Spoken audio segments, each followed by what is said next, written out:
sebenarnya kan kalau biasa kita pulang kantor juga ngapain sih? Leha-leha, nonton YouTube, nonton anime, main game mungkin kan. Nah, dari gua sendiri juga sama, pulang main game. Bedanya orang lain main game ya cuma main aja.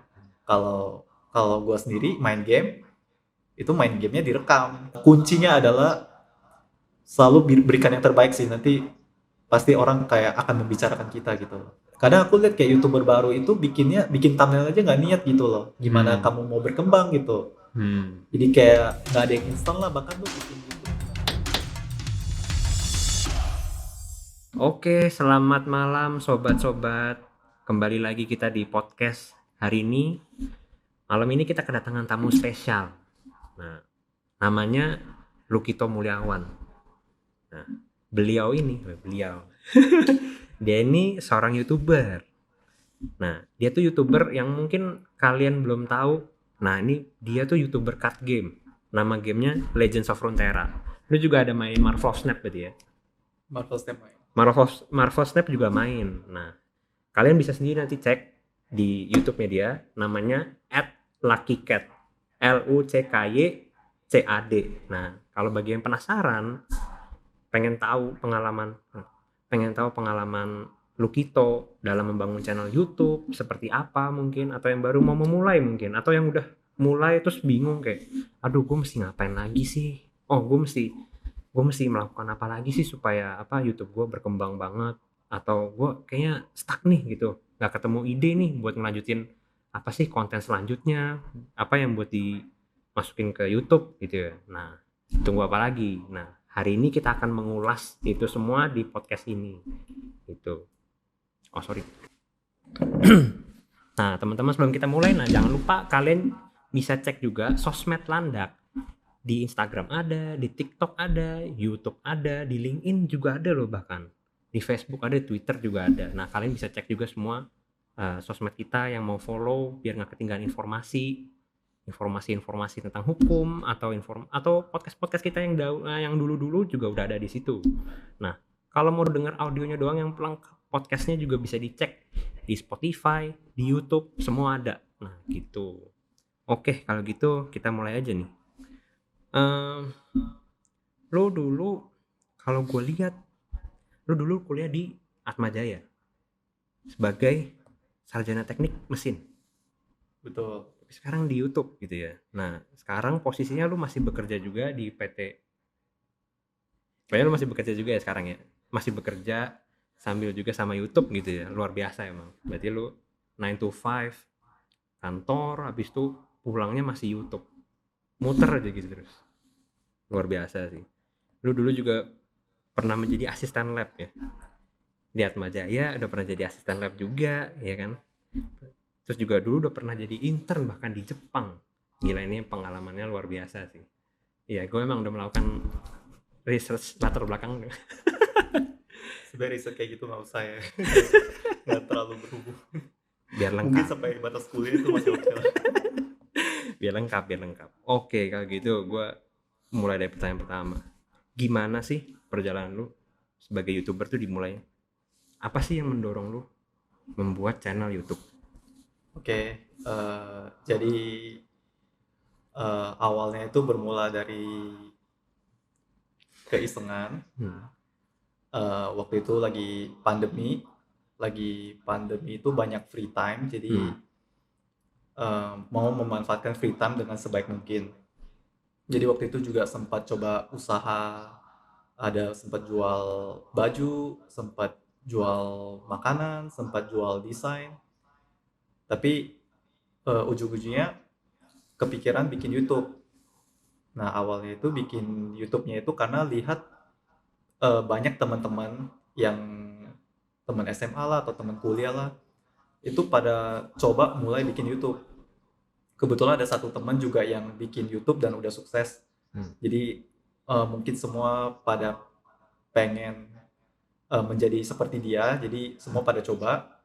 Terus saya pikir kayak, oh nggak ada salahnya nih, coba nih. Dan terutama ada teman saya, Pak Niko, juga sebagai YouTuber gaming duluan ya. Waktu itu juga tanya-tanya Panko gimana sih cara jadi YouTuber gaming, apa yang harus saya Mhm. sediakan, dan akhirnya dikasih tahu, "Oh, kamu mesti, install OBS atau apa gitu," dan akhirnya ya udah dari keisengan itu dan juga banyak free time, ya udah kita, ya udah saya coba untuk bikin YouTube. Kebetulan ada satu game yang memang waktu itu lagi, seneng banget ngemaininnya. Jadi nama gamenya itu Legends of Runeterra, salah satu card game. Nah itu, setiap malam main dan kadang kan ada momen-momen bagus ya, ada Mhm. kayak combo-combo gitu dia ceritanya. Mmm. Nah awalnya itu cuma pengen buat ngedokumentasiin aja, kombonya nih jarang-jarang terjadi gitu. Mhm. Jadi kayak ya udah buat dokumentasi saya pribadi, terus nggak ada salahnya di-share. Nah awal-awalnya juga yang nonton juga sepi dan lama-kelamaan awalnya juga bikinnya nggak proper ya, kamera semua nggak proper, terus juga nggak ada naratif sama sekali, jadi cuma diem doang, diem main game, penonton juga, cuma lihat, mmm, orang main tanpa ada komentar, jadi kayak jangkrik gitu. Nah, terus tiba-tiba pas konten ke sekitar 70 ya, 70 konten itu nggak ada penghasilan, tapi dan nggak ada viewer, dan akhirnya pada konten ke-70 itu tiba-tiba entah kenapa algoritma YouTube itu, membuat konten yang gua bikin itu tiba-tiba viral, Mhm. tiba-tiba yang nonton itu lebih dari 1.000 orang, itu bahkan mau sampai 10.000 orang waktu itu. Mhm. Cuma itu nggak ada komen dan akhirnya, ada viewer gua yang komen kalau, gameplay yang gua bawain itu bagus, tapi Mmm. alangkah lebih bagus kalau, lu mainnya sambil jelasin gitu. Nah, Mmm. akhirnya pada saat konten itu, dapat komen komen seperti itu, jadinya ya udah memutusin buat, jelasin, eee, apa yang gua lakuin di game itu, gitu. Dan akhirnya Mmm. berlanjut sampai sekarang. Berarti lu awalnya dari pas corona tuh ya? Ya Pas keisengan. bener-bener kayak, oh semuanya dipaksa untuk WFH, WFH. jadi kan emang sih bener sih kalau yang corona tuh bener-bener perkembangan digitalisasinya pesat banget sih, semuanya larinya ke digital semua ya. Mungkin juga bisa dibilang ya jadinya agak FOMO gitu kan ya. Jadi, oh lu mungkin lihat kayak temen lu, oh mulai channel gitu kan. Ya tapi ya kalau tadi gue bisa membantu memberikan wawasan supaya lu bisa memulai YouTube channel sih ya, ya gue sih ya, ya gimana ya, ya Ya mungkin gua baguslah harus kalau bermanfaat. memperkenalkan Niko sebagai Oh enggak, YouTuber Point Blank ya. aduh jangan diungkit-ungkit, itu nanti mungkin masih nanti, itu lagi dikembangin lagi gitu. Tapi, eee, kalau gue lihat ya dari channel YouTube lu tuh, lu hampir upload tuh hampir setiap hari. Yang gue lihat tuh kekonsistenannya tuh luar biasa. Berarti setiap kali lu, kalau yang gue tangkap ya, kayak dapat ide terus menerus gitu. Padahal kalau gue lihat di channel YouTube lu tuh, lu setiap kali di setiap video tuh, apa ya bahasanya kalau bisa dijelaskan ke penonton yang lagi nonton sekarang, gabungan kartu-kartunya tuh unik banget gitu loh, kayak bersinergi antara satu dengan yang lain, gitu. Terus kan nanti jadinya lu bisa ngambil highlight dari situ dan lu kan sambil ngejelasin juga kan pas main. Nah itu, tapi kan untuk mendapatkan ide-ide kreatif itu setiap harinya lu harus buat, apalagi lu masih bekerja sekarang gitu ya, itu kan membutuhkan waktunya nggak sedikit. Itu gimana sih cara lu ngelolanya? Antara lu bikin konten, lu ngedit, habis lu nyari ide, belum lagi lu harus marketingin lagi. Nah itu gimana sih cara lu untuk ngelola waktunya itu? Sebenarnya caranya juga maksa sih. Harus ada Mhm. paksaan dari diri sendiri kalau, mmm, ya kalau kita niat pasti ada jalan lah. Ada jalan. Iya, kalau niat pasti ada jalan. Jadi kayak, sebenarnya kan kalau biasa kita pulang kantor juga ngapain sih, leha-leha, nonton Mhm. YouTube, Mhm. nonton anime, Mhm. main game Mhm. mungkin kan. Nah, dari gua sendiri juga sama, Mhm. pulang main game. Mhm. Bedanya orang lain main game ya cuma main aja. Kalau kalau gua sendiri main game, itu main gamenya direkam Mhm. agar bisa dimonetisasi, kayak gitu. Mmm. Jadi sekali dayung, dua pulau terlampaui gitu. Wes. Dapat senangnya, dapat duitnya juga. Hmm. kayak gitu. Tapi berarti lu setiap ya Ada pertanyaan ada pertanyaan? Ya silakan langsung aja. dari DC. Dari DC silakan. Bagaimana masa depan karir YouTuber sekarang? Kalau masa depan karir YouTube sih harusnya bagus-bagus aja ya, selama kita tetap mengimprove gitu, jangan gitu-gitu aja. Jadi banyak YouTuber yang lama juga mungkin udah namanya mulai redup karena dia tidak ada improvement ya. Jadi kayak kalau misalnya dia coba improve, coba bawa segmen lain misalnya, improvement pada channelnya, nah itu pasti akan berkembang lagi gitu. Jadi misalnya nih kayak aku sendiri nih pribadi main Legends of Runeterra gitu kan. Nah kita kan nggak tahu umur gamenya itu berapa lama gitu kan. Jadi selama itu kita juga harus improvement. Mungkin kayak kita coba cari game lain yang bisa kita improve yang lebih relevan pada zaman itu gitu. Jadi kayak selalu update gitu. Kayak gitu sih. Jadi masa depannya, menurut aku sih masa depannya ada ya, karena YouTube sendiri itu udah ada dari tahun berapa ya? 2000-an ya? 2007 udah ada. 2007 udah ada ya. Iya, Contohnya video. kayak misalnya PewDiePie itu udah dari zaman YouTube awal gitu. Sekarang kalau misalnya anggaplah YouTube dari 2007, berarti itu udah 16 tahun dan dia masih survive gitu loh, 16 tahun. Masa depannya pasti ada gitu loh. Kita nggak tahu 10 tahun lagi, 30 tahun lagi, pasti mungkin YouTube masih ada karena YouTube sendiri udah bertahan 16 tahun gitu loh. Kalau dihitung, kalau benar ya dari 2007 Iya. ya gitu ya. Jadi harusnya masa depannya ada sih. Hmm. Biasa kan kalau misalnya masa depannya nggak jelas kan itu baru hype satu tahun, 2 tahun, 3 tahun. Tapi kalau kayak YouTube udah ada sejak 2007 seperti yang Niko bilang. Nah, kalau gue pribadi sih gue percaya YouTube akan selalu ada sih. Orang juga demand-nya juga selalu ada soalnya kan. Karena orang pulang kerja capek, butuhnya hiburan gitu loh. Jadi ya bisa nonton YouTube, atau butuh wawasan bisa nonton YouTube juga gitu. Jadi YouTube itu udah komplit banget sih, mau wawasan, mau hiburan, semuanya ada gitu. Kayak gitu sih. Yeah. Dan dari sisi bisnis sendiri, sebuah perusahaan itu iklannya itu paling ampuh itu justru di YouTube kan. Makanya YouTube Ads itu masih sampai sekarang sangat berkembang gitu loh. Jadi karena itu adalah media iklan yang menurut aku paling bagus sih. Kayak contohnya Shopee, Tokopedia itu semua kan iklannya kita sampai inget lagunya, lagu yang catchy itu kan karena itu salah satu media iklan yang sangat bagus gitu loh. Jadi menurut aku sih YouTube akan bertahan sih. Masa depan YouTube akan bagus sih. Jangankan kita yang pribadi ya, maksudnya kayak orang-orang pemerintahan kayak Bapak Sandiaga Uno semua juga main YouTube kan. Iya, kenapa mereka yang sebesar itu main YouTube, kenapa kita yang kecil nggak ikutan main YouTube gitu loh. Toh mereka orang besar semua juga main YouTube gitu kan. Gitu. Semoga bisa menjawab tuh. Jawabannya tuh komprehensif, lengkap. Bayangin aja. Itu berveteran emang. Beda-beda. Semoga bisa menjawab buat DC juga dan penonton yang lainnya mungkin yang penasaran dengan masa depan karirnya YouTube seperti apa gitu. Nah, tadi kan kita lagi ngebahasnya kayak masa depan gitu kan ya.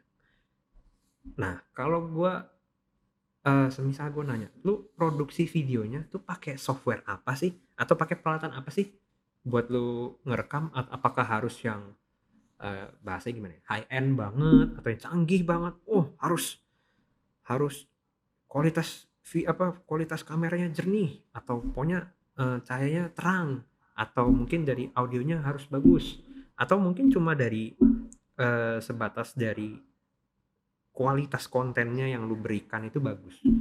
Itu gimana sih? Jadi software yang gue gunakan sih salah satunya Premiere Pro ya. Itu buat edit video, tapi masih banyak alternatif lain juga. Misalnya kayak ada CapCut, itu bisa dipakai, atau biasa kita lihat ada KineMaster. Iya. Itu menurut aku software yang bagus sih kalau Premiere Pro sih. Itu sebenarnya enggak juga sih, kalau aku bikin video juga sebenarnya editannya juga simple ya. Yang penting isinya sih kalau menurut aku sih. Toh kita juga video yang kita efek yang kita butuhkan juga paling transisi doang. Jadi nggak usah pakai yang terlalu wah banget. Bisa pakai yang gratisan juga. Kemudian yang kedua itu Photoshop pastinya, karena Photoshop itu untuk bikin thumbnail. Jadi thumbnail itu harus dibikin semenarik mungkin. Karena kalau kita bikin video kan yang menarik perhatian orang kan sebenarnya dari thumbnail ya. Jadi thumbnail itu penting, jadi harus bikin thumbnail yang bagus. Catchy. Dan toolsnya itu salah satunya Photoshop. Kemudian laptop itu bagian dari investasi sih kalau laptop sih. Jadi kayak kalau bisa beli laptop yang memang speknya itu udah bagus sih.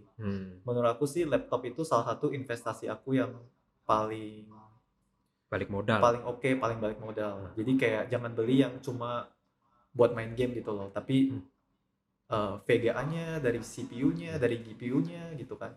Karena kita kalau bikin video itu kan butuh rendering ya, dan butuh rendering itu bayangkan itu aku bikin video setengah jam aja itu renderingnya aja 30 menit gitu, 20 menit paling cepet.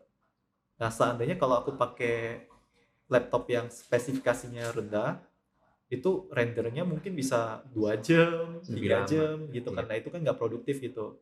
Jadi ada baiknya kalau misalnya memang teman-teman niat jadi YouTuber, mungkin bisa investasi di laptop dulu gitu. Kemudian berikutnya itu kamera. Kamera itu dulu pas awal-awal bikin itu kamera juga pakai kamera laptop bawaan doang. Itu kualitas gambarnya jelek tapi nggak masalah karena aku bikin YouTube-nya juga YouTube gaming kan.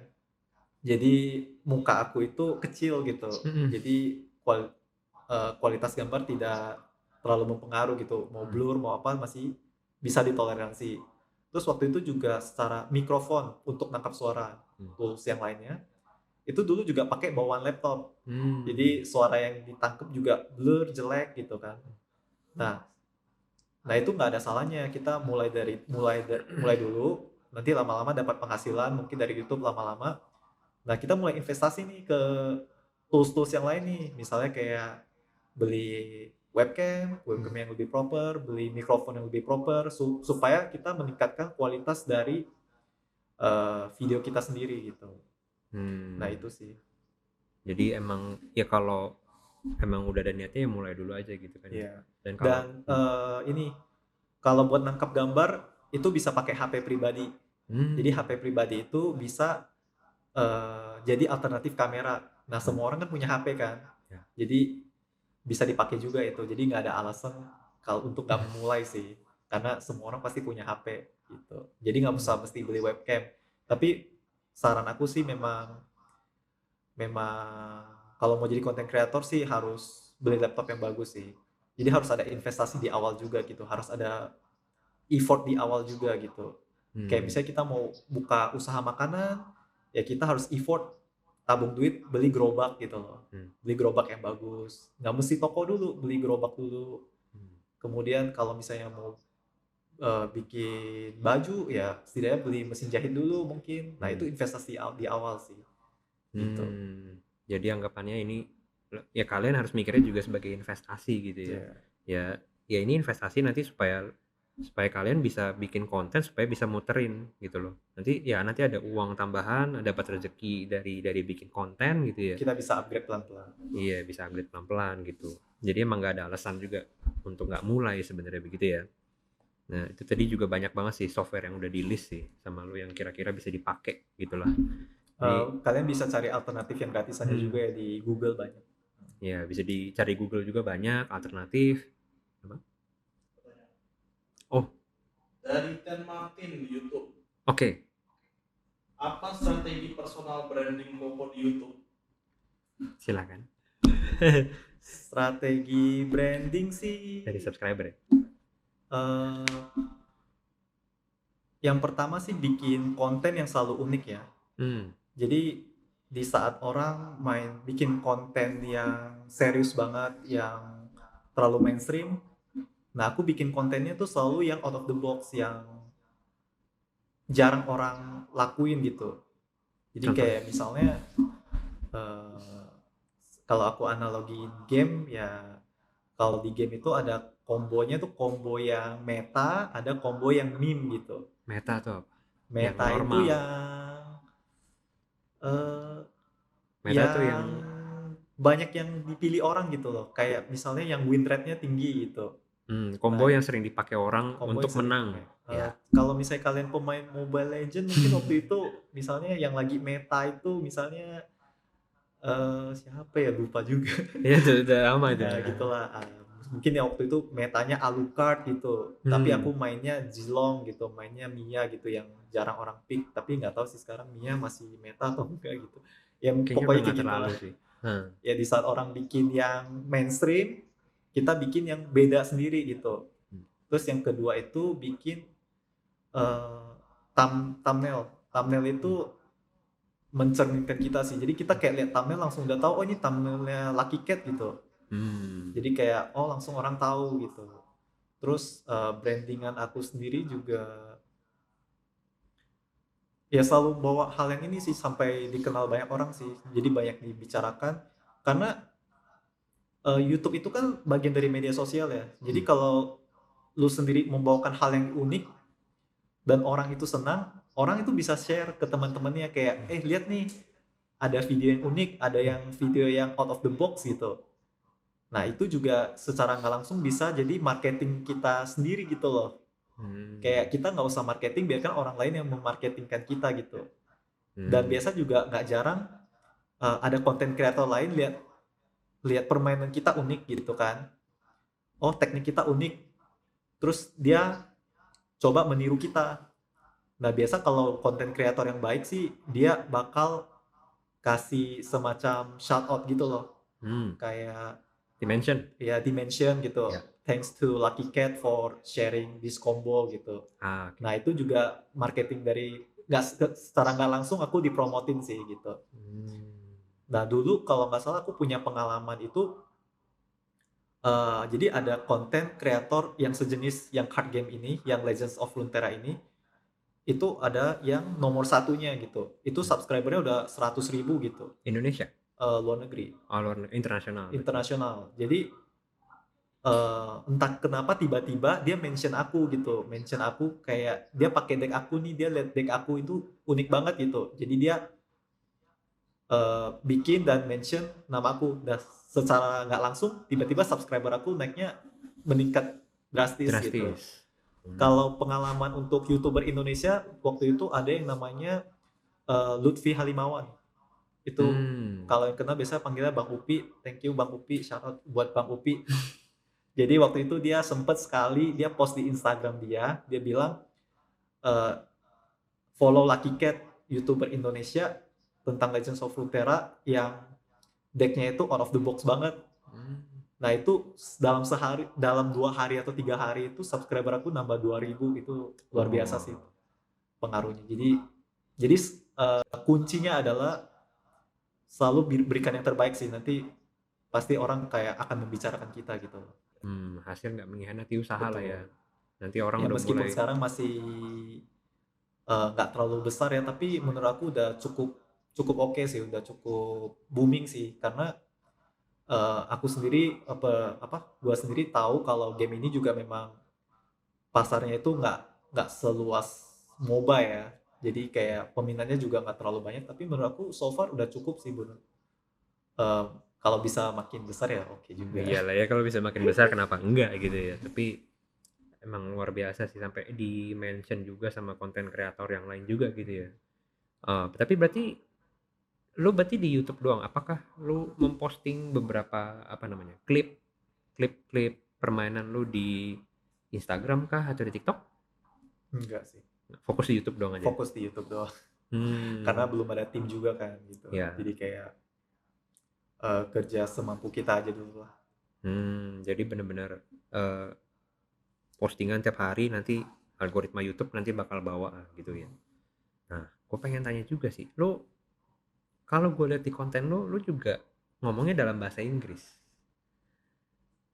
Tapi kan juga ada penonton yang bahasa Indonesia. Banyakan penonton luar atau penonton Indonesia sih? Banyakan penonton luar sih. Banyakan penonton luar. Jadi ceritanya itu dulu waktu aku bikin YouTube yang masih belum ngomong itu, masih krik lah istilahnya lah. Jadi kan ada yang komen kayak lu mesti komen nih apa yang lu lakuin gitu kan. Nah waktu itu juga ada perdebatan dalam diri sendiri nih kayak, oke gue mau coba buat kasih komentar di konten aku, tapi komentarnya apa ya, bahasa Inggris atau bahasa Indonesia? Hmm. Nah, waktu itu aku lihat ternyata banyak viewer aku itu viewer luar negeri, komennya juga bahasa Inggris. Dan kalau di YouTube sendiri kan ada yang namanya analitik ya, kita bisa lihat Hmm. penonton kita nih dari region mana, region mana. Ya. Nah, waktu itu aku lihat, oh regionnya ada yang dari USA, ada yang dari Brazil, ada yang dari Vietnam, Thailand. Nggak mungkin dong aku ngomong Indonesia gitu kan. Hmm. Yang Indonesia juga ada, tapi eh, Beda segmen. lebih ya presentasinya nggak sebesar yang luar negeri gitu loh. Hmm. Jadi waktu itu aku mutusin ya udah aku coba ngomong bahasa Inggris. Hmm. Waktu itu juga bahasa Inggrisnya juga masih kurang banget sih, masih kurang sih. Kalau sekarang juga bahasa Inggris aku masih agak kurang, masih kayak sering dikomentari pronunciation-nya salah atau apa, tapi ya nggak masalah gitu. Orang luar negeri bisa mentoleransi kita gitu. Hmm. Jadi ya coba aja semampu kita gitu. Lama-lama kita belajar lah on progress, belajar di ketika kita berproses itu. Pokoknya dari kita berproses, kita belajar dari kesalahan-kesalahan, dari saran-saran juga dari yang penonton mungkin yang saran-saran membangun gitu kan, tinggal diterapin begitu ya. Nah, itu kan tadi saran yang membangun. Lu pernah nggak sih ketemu saran yang negatif atau yang kayak menjatuhkan atau bahkan yang saran yang jahat bahkan, atau enggak, bukan saran, bahkan nggak nyampe saran, komentar yang jahat? Banyak sih. Itu gimana lu ngadepinnya? Nggak usah diambil pusing sih. Jadi kayak kalau di YouTube itu ada fitur yang buat ngeblok kata-kata kasar. Oh, Jadi di kita filter. langsung filter, langsung sikat. Terus kalau ada yang komen hate ya udah biarin aja, nggak usah ditanggepin. Kadang kalau ditanggepin dia makin ngeluncak gitu loh. Kalau misalnya dia komen terus di video berikutnya, komen terus di video berikutnya yang komentar yang buruk ya kita juga bisa ini kan setting buat ngeblok user itu ya nggak masalah, daripada mending kita ngeblok satu orang penonton kita dibandingkan mental kita yang kena gitu loh. Jadi mending kita blok aja. Toh kalau biasa kita biarin nih yang head speech kayak gitu nih, kadang juga ada penonton yang malah Membela. ngedukung kita. Jadi kayak mereka berdebat di situ, terus kadang kayak seneng aja gitu lihat ada yang ngebelain kita gitu loh. Jadi itu juga ada kesenangan tersendiri sih kalau ada fans yang ngebelain kita. Jadi bahkan udah ada fans fanatik gitu ya. Gak juga sih. Fans lah ya. Berarti kan yang bisa ngebela. Jadi kayak udah ada komunitas Lucky Cat gitu ya. Isinya fans. Nggak bisa nih konten kreator gue diginiin gitu kan. Iya. Luar biasa sih emang. Udah sampai ada yang membela tuh. Wah, emang luar biasa nih, bisa mempertahankan audiensnya tuh. Luar biasa sekali nih Lukito nih. Nah, itu kan tadi yang kritik. Bukan kritik sih bahasanya, komentar yang jahat. Selain daripada itu, lu menemukan tantangan yang lain gak sih ketika lu membangun channel YouTube ini? Kalau tantangan sih dalam segi bahasa sih menurut aku sih. Kalau bahasa kan kita kan orang Indonesia ya, jadi kayak kita udah pasti kalah sama konten luar negeri yang bikin sejenis, apalagi aku ngomongnya bahasa Inggris, jadi aku mau mengambil pasar internasional. Tapi yang orang dari Amerika juga ada konten kreator yang serupa, bahasa mereka pasti lebih bagus sih, lebih fluent gitu kan, mereka native speaker gitu kan.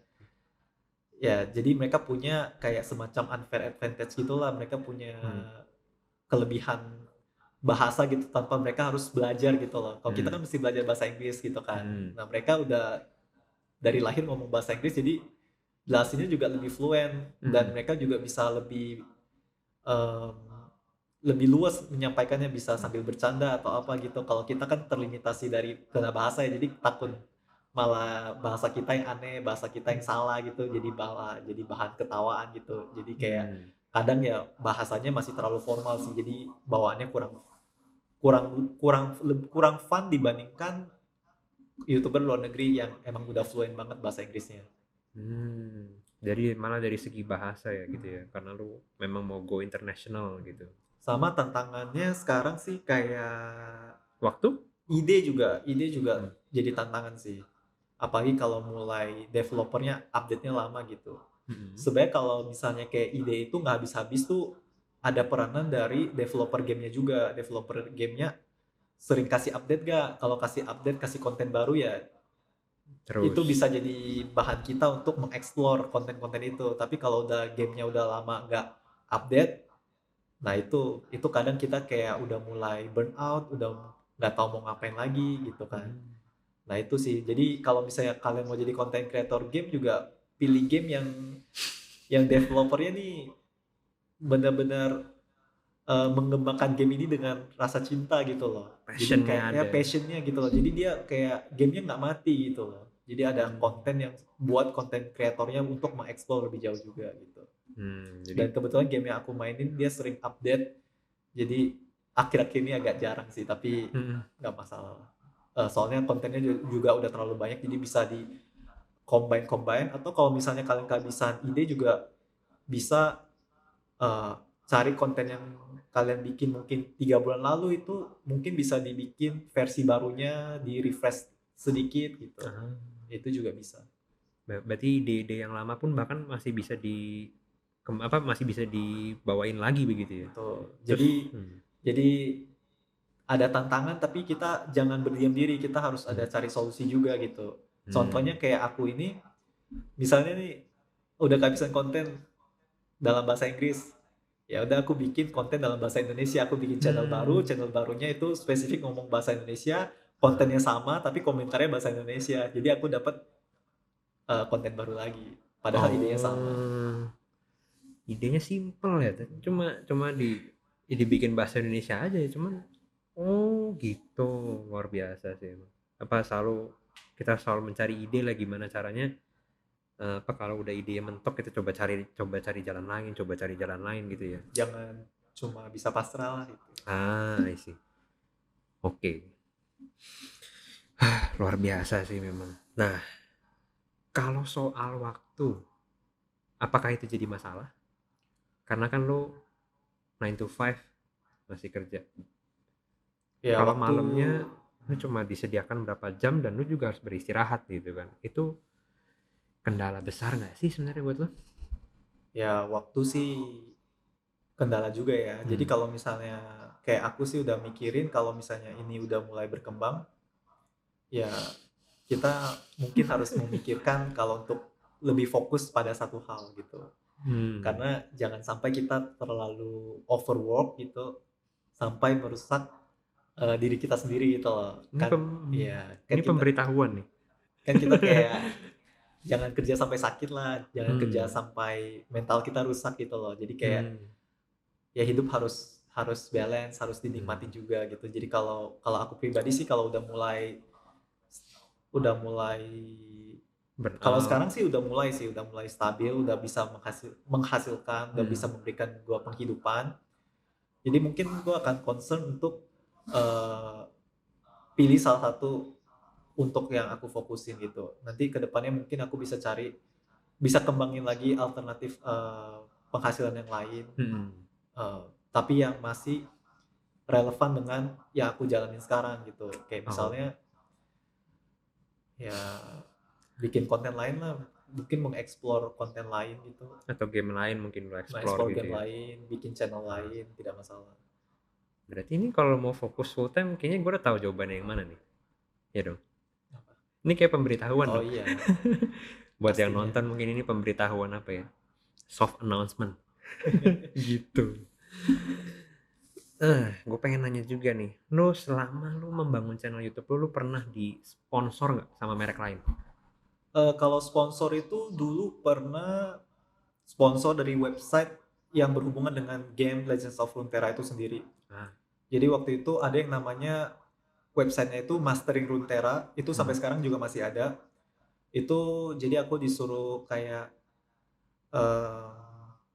buat subscribe ke berlangganan di website mereka gitu. Jadi isi dari iklannya itu aku mempromosikan website itu untuk agar penonton aku mau berlangganan di Mastering Runeterra itu gitu. Dan itu juga ada dikasih komisi dari situ. Dan aku juga disuruh pasang logo Mastering Runeterra di video aku. Kira-kira kontraknya 3 bulan lah.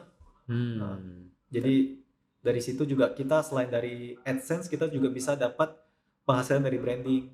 Nah kadang juga ada tawaran dari game-game Hmm. game-game lain gitu, jadi kayak kita mainin game dia atau apa gitu. Tapi kalau untuk sekarang sih aku belum sempat ambil sih, jadi Tapi banyak email yang masuk tapi aku nggak sempat ambil sih, jadi aku nggak sempet bikin naratif buat game baru lagi gitu loh. Jadi aku jalan yang ada dulu gitu, fokus yang ada dulu. Jangan sampai nanti kalau aku bikin game lain, terus game yang utamanya, yang konten aku utamanya malah nggak dikerjain gitu loh. malah terbengkalai gitu ya. Iya, nanti kalau udah free time mungkin aku akan lebih banyak ambil sponsor. Ini kayak dalam waktu dekat nih. Nggak, Semoga ya. semoga ya. Semoga YouTube-nya makin lancar Iya. supaya bisa Iya. semakin fokus gitu ya. Iya, nggak jadi kebelah-belah. kalau dari YouTube sendiri itu menjanjikan ya, kayak menjawab yang tadi ya, menjanjikannya itu nggak cuma dari AdSense tapi juga bisa dari itu, dari sponsor-sponsor itu bayarannya juga lumayan sih. Cuma kalau saran aku yang YouTuber kalau dapat sponsor dari email itu jangan, harus benar-benar difilter dengan baik gitu. Jangan asal klik. Kadang itu juga ada yang penipuan soalnya. Oh, Jadi campurannya malah penipuan. ujung-ujungnya YouTube-nya dihack gitu. Ada kejadian juga kayak gitu. Jadi hati-hati. Banyak Mesti scam-scam. Orang-orang udah mulai kena. pinter, Oh. apa, penipunya udah mulai pinter gitu. Jadi harus hati-hati. Jadi kita harus pandai memfilter lah. Mesti waspada sama penawaran-penawaran Betul. juga gitu ya. Jangan sampai diterima mentah-mentah gitu. Malah ini isinya executable file gitu kan. Wah, kehack. Kacau. Kehack, hilang penghasilan YouTube-nya. Iya. Rencana jadiin full time-nya kapan? Tahun ini? Semoga ya. Udah ada rencana-rencana, tapi kalau gue boleh tahu dan mungkin menjadi saran-saran untuk para YouTuber juga begitu ya. Kapan sih lu menemukan saat yang tepat untuk membuat karir di YouTube itu full time? Ada nggak sih kayak indikator, misal kayak, oh dari YouTube gue harus dapat segini per bulan supaya gue bisa exit, supaya gue bisa ngelanjutin YouTube terus, atau apakah kalau yang penting gue bisa misal gue mau terjun untuk full time, apakah gue cukup bisa menutupi untuk kebutuhan gue per bulan kah, atau gimana menurut lo? Ya kalau itu balik ke masing-masing ya. Jadi kalau misalnya yang bukan dari keluarga yang duitnya banyak gitu, ya kalau untuk memutuskan hal yang krusial itu ya sebaiknya jangan gambling gitu. Jadi harus benar-benar pastiin dulu, yakin dulu gitu. Jangan kayak baru mulai terus kayak belum ada penghasilan terus udah dengan apa ya, tanpa berpikir panjang langsung aku nggak mau kerja lagi gitu, aku langsung full time YouTube. Nah itu juga beresiko tinggi gitu kan. Kita ya kalau kita yakin ada orang tua kita yang sanggup menafkahi kita ya nggak masalah gitu kan. Tapi ya jangan kayak gitulah, kita harus benar-benar bijak lah dalam mengambil keputusan. Jadi kalau aku pribadi sih sebenarnya dari dulu juga aku udah bisa kalau mau full time gitu. Cuma karena aku juga masih muda ya, jadi kayak tenaganya juga masih ada. Jadi kalau disuruh side hustle kayak gitu nggak masalah, ya aku jalanin dua-duanya gitu. Ya kan, maksudnya kayak kita kan masih muda ya, kalau bisa kerjain dua ya kerjain dua, kalau bisa kerjain tiga ya kerjain tiga gitu. Tapi kalau sekarang kan sudah memasuki fase dimana konten sebagai konten kreator ini, brand yang aku bangun ini udah mulai gede gitu. Jadi kayak aku harus kasih waktu lebih gitu.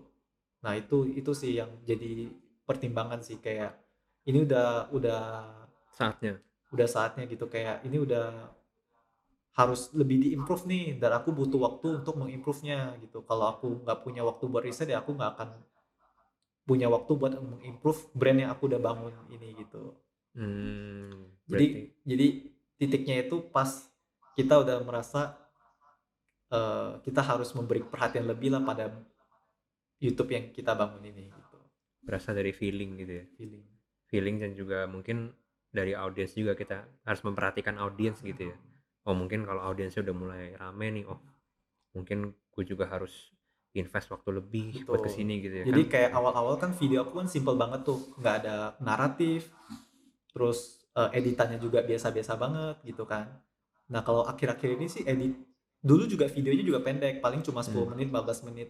Sekarang video aku udah rata-rata di 30-45 menit gitu. Hmm. Otomatis waktu yang aku perlukan untuk edit juga makin lama gitu loh. Ya. Jadi aku harus meningkatkan kualitas dari konten aku sendiri juga gitu. Hmm. Nah, itu jadi aku harus mulai full time gitu.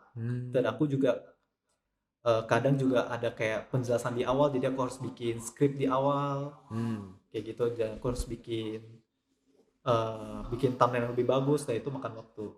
Jadi awal-awal mungkin kualitasnya masih kurang, jadi aku mau ningkatin kualitas, tapi karena meningkatnya kualitas jadi aku juga harus spend waktu lebih banyak di kerjaan aku ini.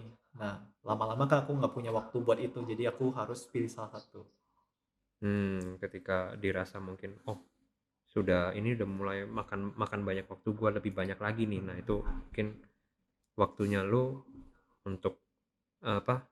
Leap of faith lah ke full time YouTube gitu ya. Ya, dengan catatan kita udah ini ya, udah harus yakin kalau YouTube ini udah stabil ya, karena YouTube itu kan bukan penghasilan yang stabil ya, kadang penontonnya banyak, penontonnya sedikit gitu. Nah, Hmm. kita ambil rata-rata aja. Kalau sekarang kan penghasilan aku itu udah lumayan mencukupi aku itu selama 2 tahun gitu. Jadi konstan 2 Hmm. tahun cukup buat aku gitu loh. Hmm. Nggak fluktuatifnya nggak parah-parah banget gitu. Jadi aku udah yakin gitu. Ya, dari penghasilan udah inilah aman lah. Dan aku juga merasa kayak udah banyak yang kenal kan. Jadi kayak seandainya aku mau memulai hal yang baru juga Udah mulai sudah ada lebih pengikut. gampang, sudah lebih mudah gitu. Udah ada pengikutnya gitu ya. Betul. Oke, Jadi oke. aku punya pengalaman bikin YouTube kedua, dan itu eh, buat mempromosinya gampang sih, dan aku tinggal promote dari channel satu aku untuk supaya yang lain juga subscribe di channel kedua aku. Jadi sudah multi memultiplikasinya tuh udah gampang, menduplikasinya Nah, udah gampang gitu. lu udah nge-scaling lah ya, Iya. udah mulai membesarkan gitu kan, kemana-mana ke arah mana gitu kan ya. Luar biasa sih. Nah, mungkin terakhir nih, lu punya tips atau saran gak sih buat orang yang ingin memulai karir sebagai YouTuber? Terakhir nih. Saran sih, kontennya konten yang dibikin itu bikin dengan sepenuh hati, isinya berbobot, jangan jangan asal bikin lah istilahnya lah. Kalau bikin game ya bikin game yang berbobot, yang dijelaskan dengan benar-benar yang menghibur gitu. Sebenarnya sih kalau aku pribadi juga awalnya pengen bikin konten edukasi waktu itu, cuma konten edukasinya Out kurang of ya depth, waktu itu ya, ya. kurang jalan ya. Jadi aku memutuskan konten gaming, tapi aku serius bikinnya gitu loh. Aku benar-benar editingnya dibikin bagus dari awal, thumbnail dibikin bagus dari awal gitu. Kadang aku lihat kayak YouTuber baru itu bikin thumbnail aja nggak niat gitu loh. Gimana Hmm. kamu mau berkembang gitu. Hmm. Jadi kayak nggak ada yang instan lah, bahkan lu bikin YouTube juga nggak seinstan itu gitu loh. Dan aku juga butuh 70 video itu nggak ada yang nonton sama sekali loh. Jadi kayak nggak boleh cepat menyerah. Jadi kayak kita nggak tahu kapan dewa algoritma akan berpihak pada kita gitu. Dewa algoritma, oke. Jadi pas konten ke-70 mulai ada yang nonton, kira-kira konten ke-70 ada yang nonton. Jadi selama 7 video itu nggak ada yang nonton. Nah, pas konten ke-70 ada yang nonton, itu mulai setiap videonya udah mulai penonton nih, tapi nggak sebanyak sekarang. Jadi ada yang nonton, ada yang nonton, ada yang nonton, sampai ke konten ke sekitar seratusan lebih lah. Seratusan lebih baru itu ada booming sekali lagi. Dewa algoritma berpihak sekali lagi. Nah, itu viewer aku satu videonya itu bisa sampai waktu itu sampai 40.000 view. Nah, itu titik aku dapat monetisasi. Nah, jadi berarti kurang lebih seratusan video aku nggak ada dapat penghasilan sama sekali, tapi aku nggak menyerah gitu loh. Nah, nggak boleh menyerah Nggak gitu boleh ya. menyerah di awal. Jadi aku di konten 100 berapa aku baru dimonetisasi, baru dapat penghasilan. Jadi 100 konten pertama aku kerjanya seikhlas hati aja, buat buat senang-senang, buat kepuasan diri sendiri, nggak expect apa-apa. Tapi ternyata karena keseriusan kita malah jadi berkah buat kita. Berarti intinya harus serius ya, ngeditnya ya, konsisten juga. Ya nggak instan gitu kan ya. Yang penting jangan menyerah gitu. Iya. luar biasa sih, tapi ya Meskipun nggak besar tapi Hmm. mencukupi lah. mencukupi. Ya sayangnya sih kalau kita bisa mengulas lebih lanjut ya, tapi sesinya sudah habis. Gitu ya. Semoga bisa membantu. Ada pertanyaan bahkan. Iya, silakan. Ada pertanyaan dari pribadi Hans. Ya. Apa pendapatnya untuk konten kreator yang suka clickbait? Oh, tuh. Kalau clickbaitnya isinya sesuai nggak apa-apa sih. Kayak tadi aku bikin clickbait kayak this deck will blow your mind gitu. Nah itu kan clickbait kan, orang nggak tahu nih apa nih blow your mind tuh apa nih, tapi isinya memang bagus itu, kombonya bagus itu, jadi nggak bohong gitu. Tapi memang ada kalimat-kalimat yang memancing supaya orang penasaran nih ini isinya apa gitu. Jadi dari thumbnail itu juga memang harus ada clickbaitnya sedikit sih, biar orang penasaran isinya apa gitu loh. Jangan di reveal semua di thumbnail gitu atau di awal video gitu. Kadang di awal video juga kita bikin preview yang kayak agak clickbait nih. Previewnya kayak clickbait, kayak Om Deddy Kobuser juga kan cuplikan di awalnya juga dibikin agak clickbait kan. Padahal sebenarnya topik yang mereka omongin juga biasa-biasa aja di tengah gitu. Tapi kan maksudnya clickbait itu kan di tengahnya juga mereka beneran bahas itu. Atau di thumbnailnya Om Deddy juga itu kan clickbait juga kan, tapi emang yang dibahas itu cuma dibikin kalimat yang lebih sensasional gitu loh. Lebih hiperbola. Iya. Ini salah satu triknya lah ya. Iya, menurut aku sih clickbait nggak masalah sih, asal isinya juga memang ada isinya gitu. Jangan clickbait tapi isinya kosong gitu, nggak ada apa-apa gitu, kayak atau melenceng sama sekali gitu loh. Atau kalau melenceng sama sekali jatuhnya penipuan gitu sih. Ya, clickbaitnya yang masih masuk akal lah. Memang kita masyarakat netizen tuh harus dipancing biar penasaran gitu. Kalau nggak ada rasa penasarannya nggak akan ngeklik sih. Nggak akan stay gitu dia. Jadi kuncinya itu bikin thumbnail menarik ya, itu juga clickbait sih. Jangan semua naskah kamu tulisnya di thumbnail gitu. Jadi kamu harus bikin kalimat-kalimat yang bikin orang penasaran biar orang klik gitu. Disimpulkan lagi gitu, terus dibikin hiperbola sedikit, di hiperbola supaya bisa langsung ketarik di awal, itu hooknya gitu ya. Berarti nanti dia supaya dia juga ikut nonton. Iya, kayak menarik perhatian mereka. Kayak konten kreator gaming kan biasa thumbnailnya kan ada kayak mukanya terkejut gitu. Nah itu kan juga sebuah clickbait. Kenapa nih dia sampai terkejut seperti itu gitu kan? Nah itu ya, tapi memang di dalamnya memang dia terkejut dan orang penonton juga terkejut gitu kan. Gitu. Yang penting masih tetap relevan begitu ya kalau bikin clickbait. Ya, clickbait bagian dari marketing juga lah.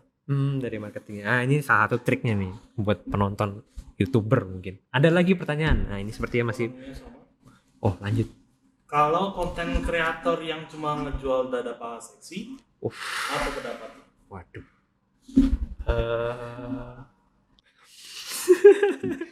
Mungkin mau diproses dulu. Ya sebenarnya kalau menurut aku sih kurang oke sih. Dimana kan ini balik ke moral kita sendiri lagi sih. Maksudnya kita juga bertanggung jawabnya kan bukan buat kita sendiri tapi buat masyarakat yang nonton juga kan. Jadi kayak kalau cuma jual, memang sih menguntungkan dan memang banyak yang minat juga, entertainment juga sebenarnya kan. Tapi kan kita juga harus ada inilah kayak memberikan nilai positif lah kepada penonton-penonton kita gitu. Kalau terlalu banyak kayak gitu kan nanti masyarakat kita juga membiasakan hal-hal yang seperti itu gitu loh. Kayak gitu sih. Ya harus ada berbobot sedikit lah. Kalau memang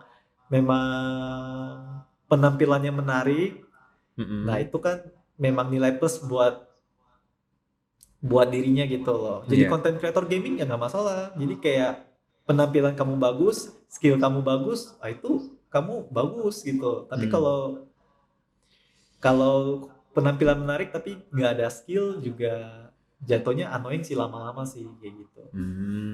Ya, harus ada bobot lah.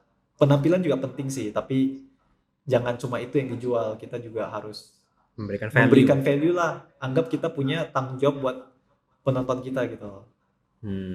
Harus memberikan value dan juga bertanggung jawab lah bikin konten gitu ya, karena kan yang nonton juga banyak gitu ya. Apalagi kalau udah mulai makin gede juga mesti tanggung jawab nih sama konten yang dibuat nih, ngaco nggak nih atau gimana gitu kan. Gitu. Ya balik lagi sih ke Semoga pribadi masing-masing sih.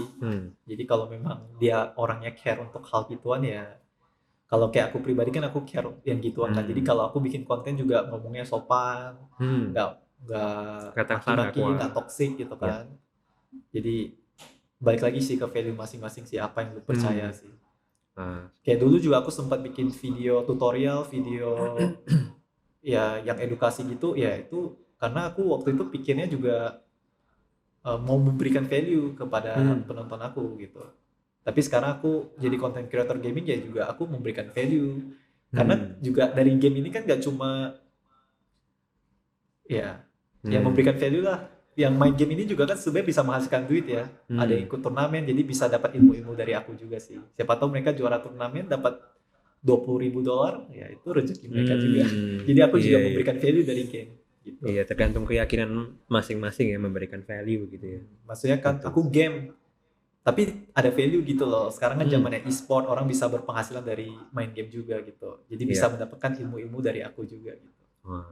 Tuh kalau yang mau lihat deck-deck menarik mungkin ya, apalagi Runeterra, bisa langsung kunjungin aja YouTube-nya @LuckyCat gitu. Nah, thank you banget loh Lukito. Salah ngomong. Thank you banget loh, Luk. Udah bisa datang hari ini, bisa memberikan wejangan gitu ya, saran-saran apalagi buat orang-orang yang memulai karir di YouTube sebagai YouTuber begitu ya. Ini luar biasa saran-sarannya. Nanti bisa diskusin lagi mungkin lebih kalau nanti ada yang mau kontak lu. Bisa langsung aja kalau kita mungkin mau langsung diketik di kolom komentar. Iya, di channel YouTube-nya juga bisa. Bang, tadi gue denger podcast lu loh. Wih, mantep banget nih saran dan wawasannya. Gue pengen nanya ini gitu. Nah, langsung bisa silahkan lah. Kolom komentar tersedia di channel YouTube Lukito. Begitu. Thank you banget buat hari ini. Tapi sesinya sayang sekali sebenarnya bisa mengulik lebih banyak lagi. Cuman sesinya sudah habis. Thank you banget. Nah, kalau kalian mau ngecek juga channel YouTube-nya Lukito, ya tadi gue udah mention yang @LuckyCat. Kalian langsung bisa ke sana, mau subscribe, kayak mau like, share, silahkan gitu. Kalian mau apa bisa mendapatkan tips and tricks dari YouTube-nya Lukito, silahkan juga. Nah, kalau kalian mau ngeliat podcast yang lengkap ini, kalian bisa juga ke YouTube, ke Spotify. Nanti ada semua tuh lengkap di situ. Kalian juga bisa ngeliat podcast-podcast yang dulu juga ada di Spotify sama YouTube. Jangan lupa juga follow juga sosmed kita di YouTube ada, di FB ada, di Instagram ada, TikTok ada. Itu semua kalian bisa follow. Nah, biar kalian gak ketinggalan informasi-informasi dan kalau ada podcast yang live seperti ini. Gitu dulu sobat buat kali ini. Ketemu di podcast selanjutnya ya. Bye-bye.